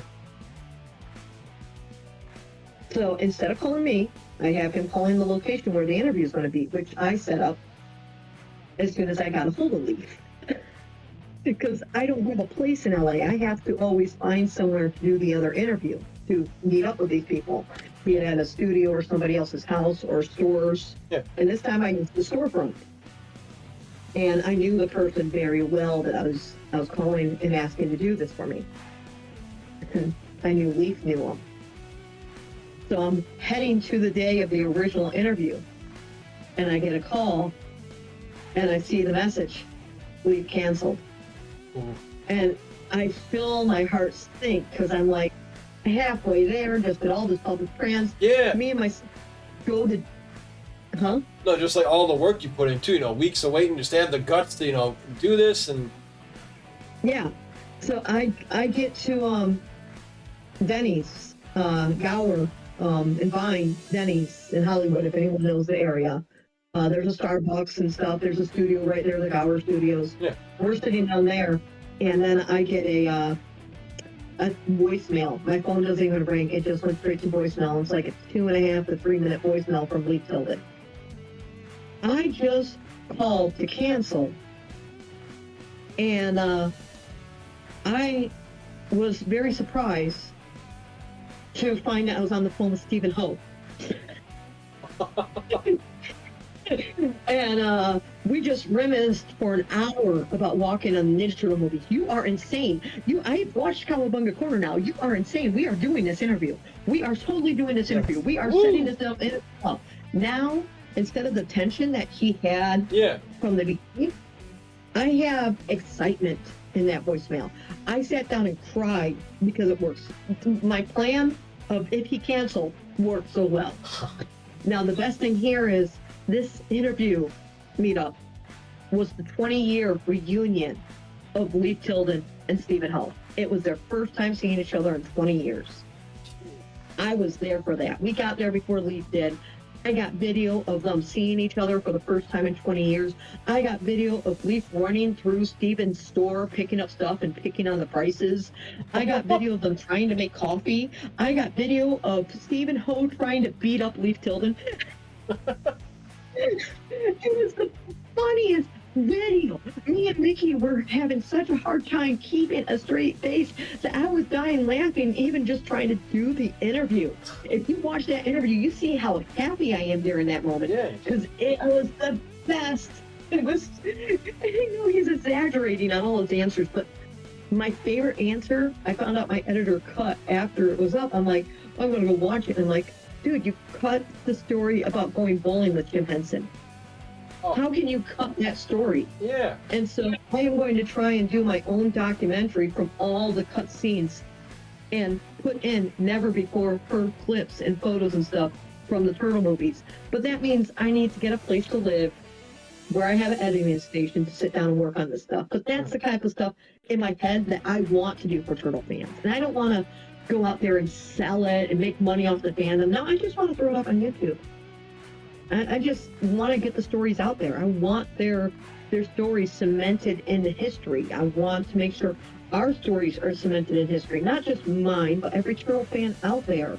We all played a part in making Turtles what it is. There is no number one fan. We're equal, and we're all amazing. And if you like me, if you don't like me, I don't care. We're all amazing. 100% agree. Well, just like, you do your own movie reviews on there. You do comic reviews. Now, how did you get into drawing, too? I wanted to ask that I wanted, 2 more questions for you before we get into some gaming. So, you are a fantastic artist when it comes to drawing these turtle sketches. I've seen them on your Facebook page. So what led you to that direction? That's another special skill you got. Well, I grew up in a family of artists. My dad was art director of a TV show. He had his first cartoon on the air by the age of 14. My mom was an artist. My family embraces the arts. That's what we loved. And when I was a kid, I thought being an artist was going to be my dream job. That's where I was going to go. I was going to be an artist. I was going to draw turtles or most of my drawings was Care Bears and My Little Pony and Elf and Roger Rabbit. And then, of course, Turtles, Little Mermaid. I loved all that stuff. And then I realized something. I never caught up to my sister. My sister's 4 years older than me, and her artwork can make you go, oh. My sister made this pick pen that's on the front of my hat. She made all these pens on the back of my hat. My sister has sculpted for Disney.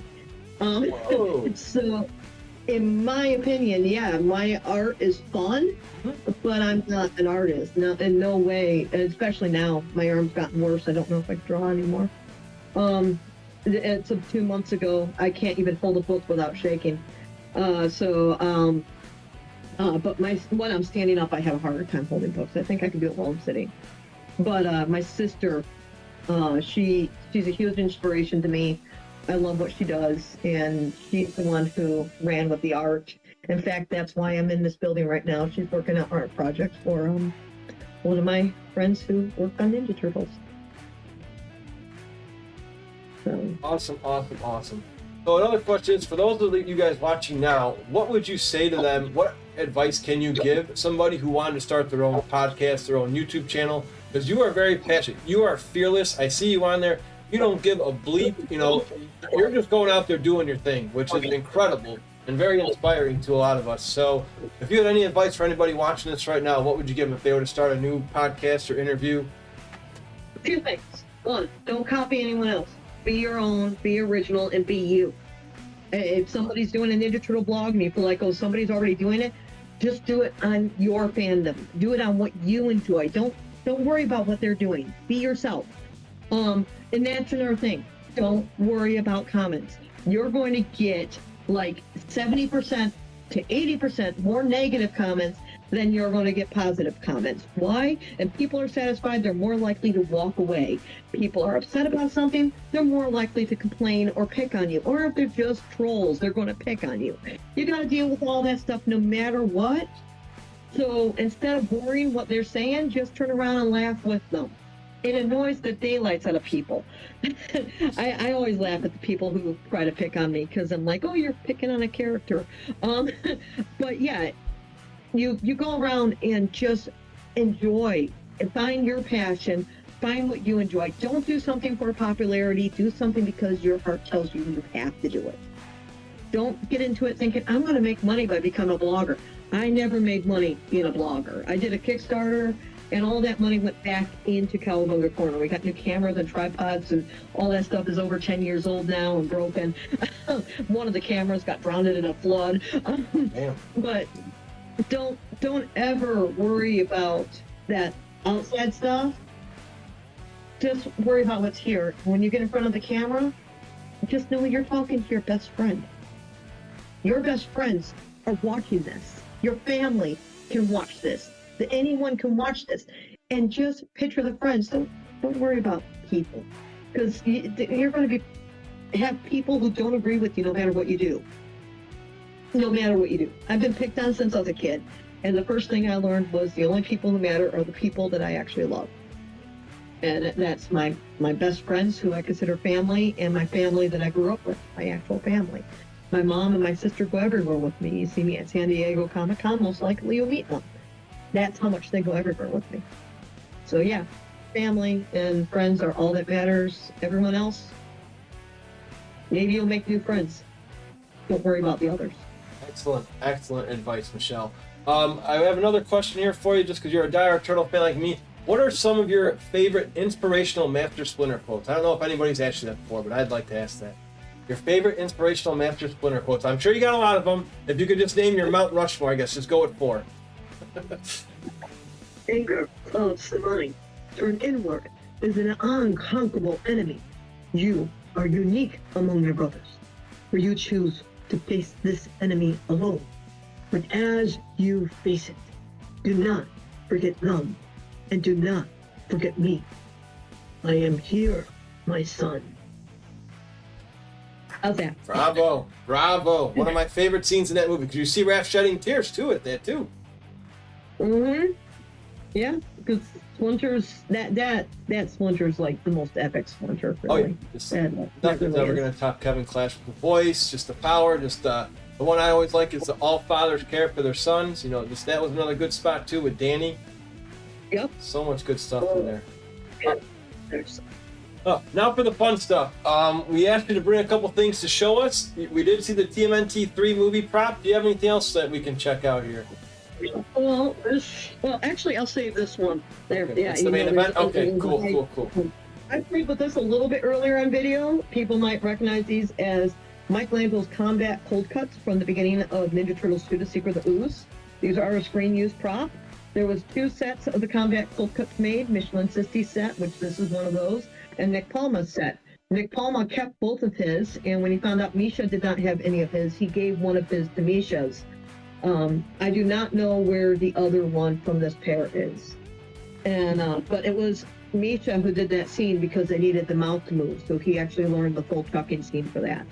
Well, next time we see those, you're going to use mustard, right? Oh yeah, and next time I'll use mustard. I don't like mustard. Also with me, this book, anyone who meets me can normally get to see this book because it is one of my pride and joys. I bring it to a lot of different events. Let's see if we can get without the glare. That's a sketch from Kevin Eastman in 1994. My second time meeting him. Here's sketches from 1992 from Kevin Eastman, and photo of me with Eastman and Laird when I first met them on August 23rd, 1992. And that's them on that same day. You met them in the Turtle Prime then, pretty much. Yes, I did. It's been a long time. There's my first sketch from Peter Laird, and my second one. Does that say Turtle Con?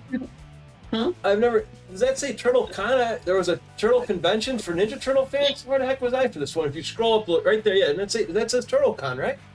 And they'll say TurtleCon, Portsmouth, New Hampshire, August 23rd, 1992, TurtleCon. It was a one-day convention, and my family went out there for it. That's where these drawings and these pictures were taken.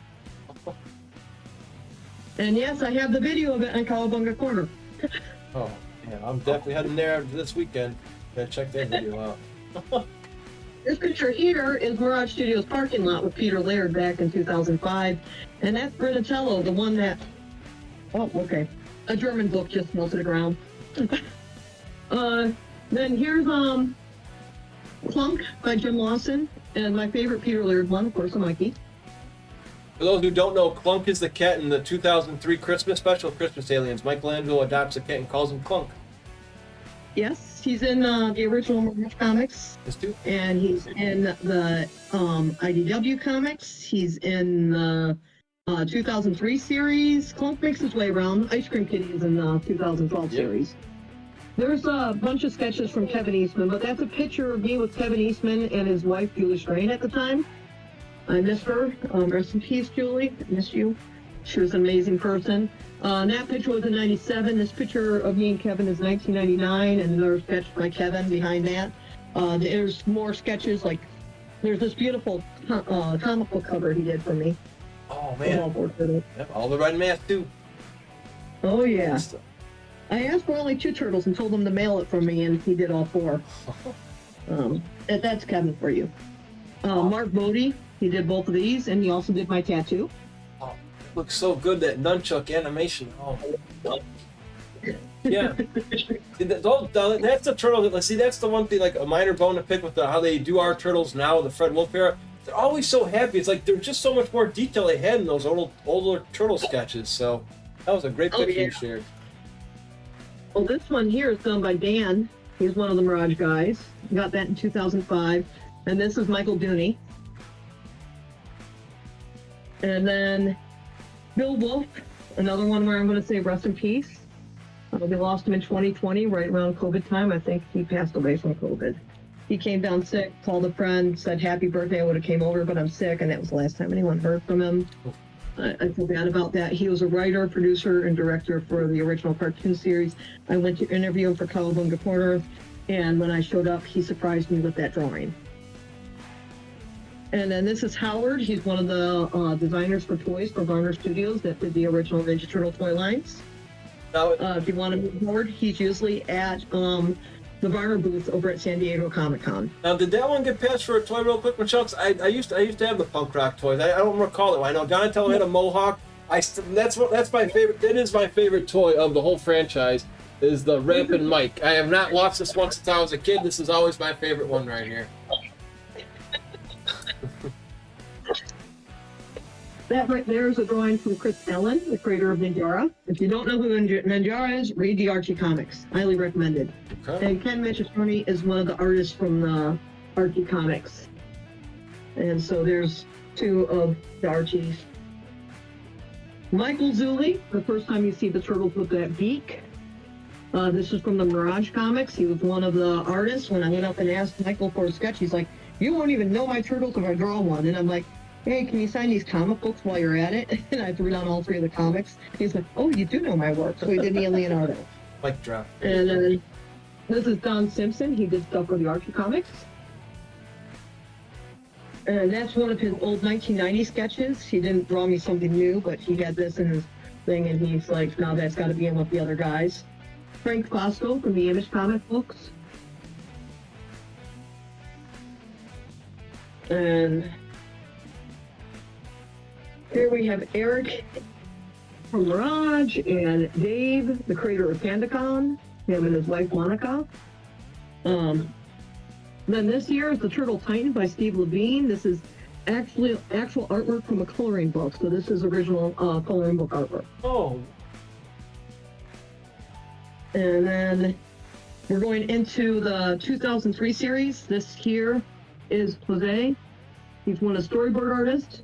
And here's Tracy, who's also one of the storyboard artists. And then we have the prop designer, Keith, who did this April O'Neil and that Leo for me. As you can tell, it's in order by when they worked on the Turtles. Now, we have the character designer for the 2003 series, got a Hun. He has different colored hair in that photo. It looks like he was more blonde hair in the show, wasn't he? Is that just an original sketch? Okay. But he was doing this at a convention. They didn't have all the stuff for coloring. Oh, they weren't even at this con. They were just there hanging out with friends, and they started doing drawings for all the fans there. Okay. I mean, Jose did sketches as good as this for everyone who showed up, and they were doing all this for free. He did this kind of stuff for free No for cost. everyone who came by. Oh my gosh. And then this here is straight from Denny's portfolio, and he's the background artist, so there's Donatello's lab. And there is Shredder's headquarters. And then this is the DVD cover artist. And this here is the voice of Baxter Stockman from the 2003 series. His day job was doing comic for newspapers. He was such a good Baxter too. He was great. He's one of my favorites. He really is. There's Toka's artwork. Toka has been published before. He's been published in Mirage, Tales of TMNT Volume 2, and IDW. And then going with IDW, this is Dave Peterson, known for House Guard, but also did some of the work with IDW.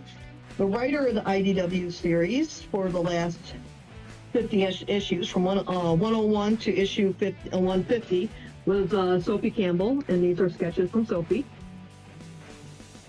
And then this is Mike. He's also one of the artists that I know from the IDW series. Andy, one of the creators of Rise of the Teenage Mutant Ninja Turtles, but this is before the 2012 series even came out. This was May 2012. I saw him at a convention, went up to him and said, "Hey, I know you're doing artwork for the 2012 Ninja Turtle series." He did merchandise artwork, like what's on my hat here. So this is a sketch from before Don's design was really released. And then Philippe is one of the character designers for the 2012 series.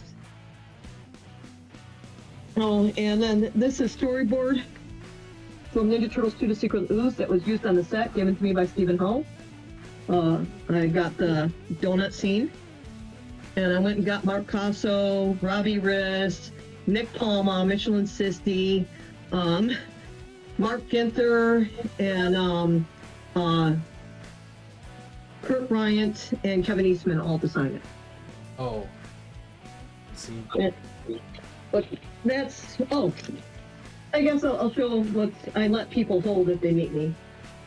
This here is a #1 first printing of Teenage Mutant Ninja Turtles. Came out 40 years ago on May 5th. Cue the angel music. Oh. And it is signed by Kevin Eastman and Peter Laird. Now, is that Here your we go. favorite piece of your collection? That's got to be one of them.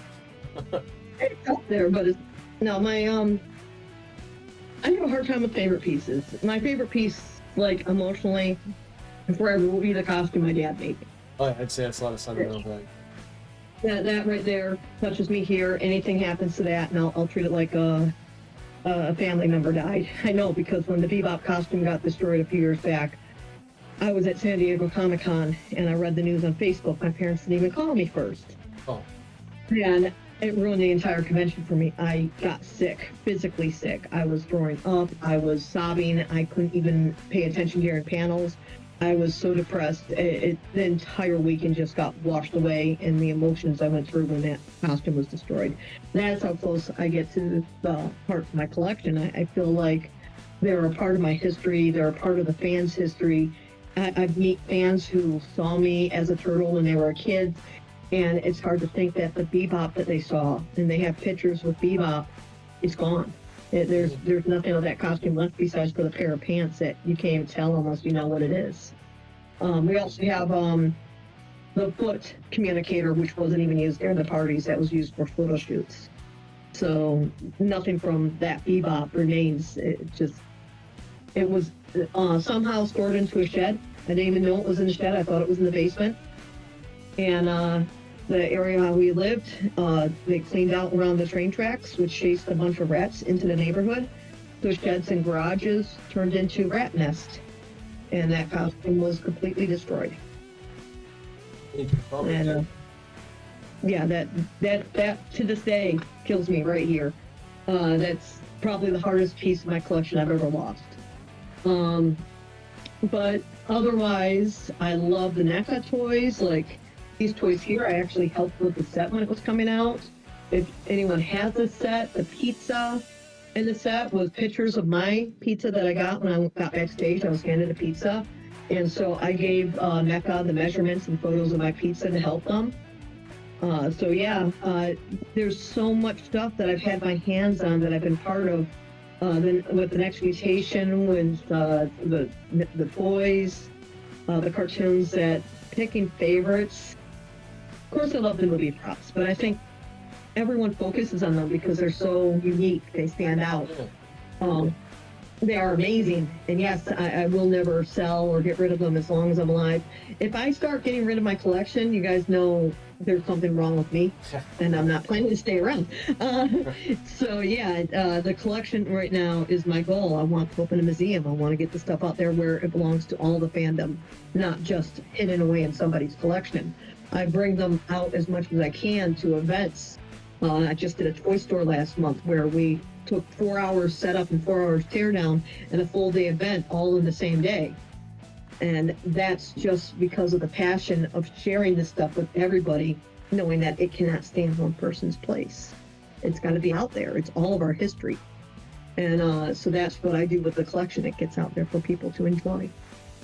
But yeah, it's hard to pick a favorite though. That booklet of artwork right there has a lot of history for me. So that's one of my favorites. But I have so much where I work on it. Like there's this picture here where I'm going to finally finish it next month. It's signed by April and all three of the guys who wear the turtle costumes. And I'm going to be meeting Leonardo for the first time in just a couple weeks, and I'll be getting him to sign it to complete the photo. Oh, So, at the Fanboy Expo, right? That's coming up in Tennessee, I think, in a couple weeks, right? Yep, Fanboy in Tennessee. I'm going to show up. My mom and my sister and my friend Larry's joining us. And we're going to go and see the guys.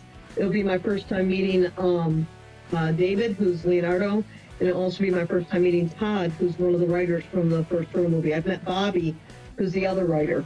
So the first Turtle movie had two different writers. Bobby wrote first, and then Todd came in and redid the script.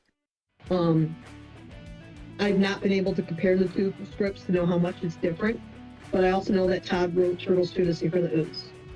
So I'm going to jump over to that big prop that everyone absolutely adores that's sitting next to me. This here is actually a screen-used TGI ooze canister from Turtles 2: The Secret of the Ooze. The green stuff. Yep. It's signed by Michelangelo, Donatello, Professor Jordan Perry. Yes, he did see it before he passed away. And it's signed by Splinter, Kevin Clash. And then this right here is Vanilla Ice. So, and here's the non-signed side. And it's all broken up, so, and I got a lot of these cracks on there before I got it, so we believe this was used during the football fight scene over at the TGI lab. I mentioned Ninja Turtle Museum, Michelle. That has a nice ring to it, doesn't it? It does. It does. I've loaned off parts of my collection to different museums and galleries around the country, just to be able to keep the stuff afloat for people to see and learn the history. I mean, where I'm at right now has a huge part in Ninja Turtle history. Huge, huge part. A lot of us wouldn't even know of Ninja Turtles if it wasn't for this company that I'm sitting in right now. Back in 1984, Eastman and Laird released this comic book. But where did it go from there? Dark Horse Miniatures jumped in and said, we want to make miniatures of these characters. They make them miniatures. But can you tell me who jumped in after Dark Horse? Oh, that's okay. I wish you were here for trivia. I mean, if you, the only person, I would guess Mark Friedman, the agent. I don't think that's going to be correct. Let's see. That's right. Who was it? Palladium RPG Books. Right, the RPG game. Okay. And they just did a huge Kickstarter last year. A huge Kickstarter where they're releasing 2 books. That is all of their old Ninja Turtle roleplay books put together in 2 books. And the new artwork and the coloring and everything being put together for these books is gorgeous. Just stunning. And there's miniatures. You can still take part in this. If people look at my Facebook page, I was recently tagged in a photo with a link to their Kickstarter. Or you can just Google Palladium Ninja Turtle Kickstarter and find it. And you can still pre-order these books. They're gorgeous. What they're doing is just...